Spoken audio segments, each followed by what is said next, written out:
The other beauty of this ayah, Allah Azza wa Jal didn't say fi sudurihim maradun. He said fi qulubihim maradun. There's a big difference between sudur and qulub. Let me explain that to you. I think most of you know Surah An-Nas. Alladhi yuwaswisu fi sudurin nas. We don't say alladhi yuwaswisu fi qulubin nas. We say alladhi yuwaswisu fi sudurin nas.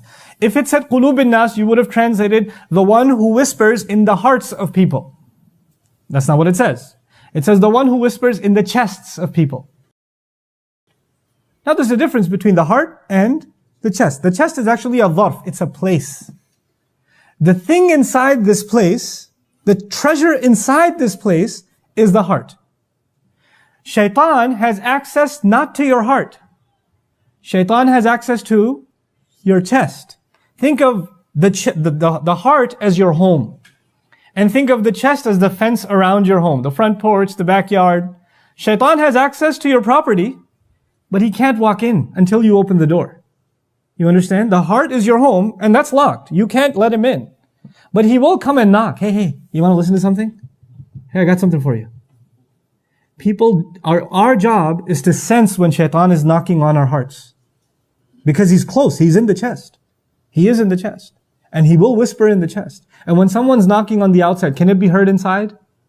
Can it be? Yeah. And the thing is, sometimes when people knock, you can shoo them away, and sometimes people knock and what happens?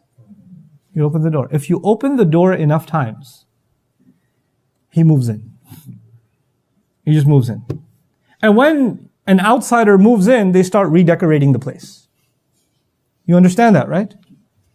And so what happens is, if you don't let him in, you have your own sense of what is beautiful.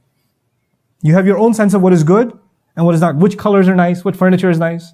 But when you let the intruder move in, you come one day and the walls are pink and the furniture is green. You know? And all the plates are purple. And what just happened here? Well, this is my taste. This is what I like. You know, he's turned the kitchen into a living room and the bathroom into a guest room. And you're like, what is going on here?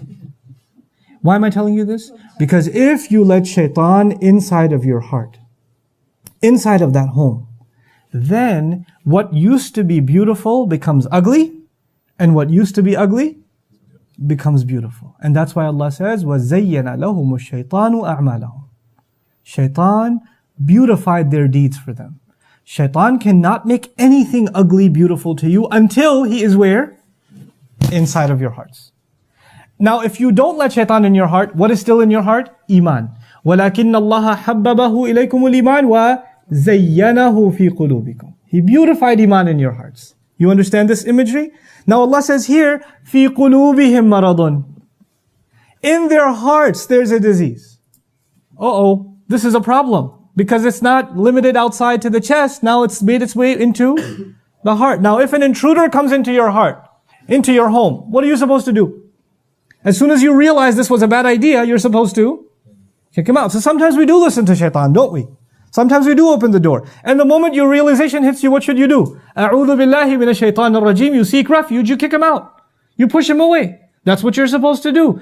But if you allow him to stay in, and you allow him to cook his way, and you allow him to stink up the place, then you know what? You're going to start getting sick. You're going to start getting sick. And this, by the way, this imagery is going to come full circle. A few ayat later, we're going to find وَإِذَا خَلَوْا إِلَىٰ شَيَاطِينِهِمْ. So now there's a disease inside of their hearts. The thing is though, Allah empowered every single human being. إِنَّ عِبَادِي لَيْسَ لَكَ عَلَيْهِمْ سُلْطَانٍ. Shaitan was told to his face, my slaves, you will have no authority over them. He cannot force his way into your heart, and he cannot force his way to stay. The moment you say get out, he has to get out. So if you let him in, and you let him stay, that's not because he has control, it's because you never kicked him out. And if you refuse, Allah gave you every tool possible to kick him out. Just say, A'udhu Billah. Just make istighfar. He'll be gone. That even in the month of Ramadan, when the shayateen, what happens to them? They're chained. They've done such a redecoration inside of you that you're operating as though he's still there. He's autopilot. Shaitan's not there, but you're doing his work anyway. Because they're shayateen al-insi wal-jinn. You ever wonder why Allah says they're shayateen, they're devils of the human beings and the jinn? There are devils that are jinn, obviously. But how can devils be human? You know the human beings who let shaitan inside and let him stay for a long time? They become them. They convert. They just become shayateen. Subhanallah. Allah says about these munafiqun that they have a serious disease inside of their hearts. And their disease, by the way, that disease isn't just doubt. That disease was also cowardice. They were cowards. They weren't willing to stand up for this religion. And I told you, their hypocrites cannot be compared to our time, but we have a similar problem. Not the same problem, but certainly a similar problem. There are going to be 3 reactions to Islam even today.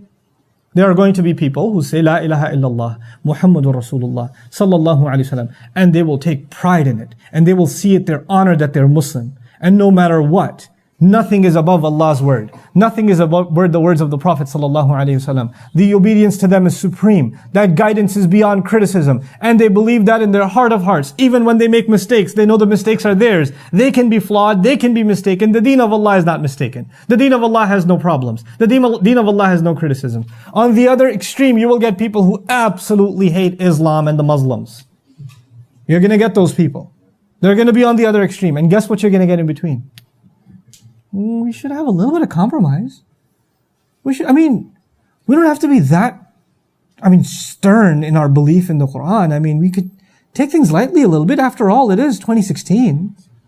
You have to just, go with the times a little bit. That reaction of, let's just kind of work both out a little bit. Because, if you really truly believe, you might become too extreme. So we have to balance both sides. That's actually a byproduct of that original hypocrisy that used to exist back then. Our deen, by definition, is already balanced. Thank you very much. You don't have to come in and offer it your version of balance. It's already got the best of this world and the next, balanced for us by Allah Himself. So when you come along and I come along and say, you know what, let's have a balanced approach to Islam. Is there some new balance that you just came up with? Or is it your own cowardice, your fear? You don't want people to look at you funny. You're too afraid of them. You want to look good in terms of PR. You just want to, suck up to the people around you. And your own low self-esteem is now being imposed onto Islam, to this religion. That'll happen now too. So as we study this, we have to actually kind of look in the mirror too. About, what kind of mentality towards this religion we carry.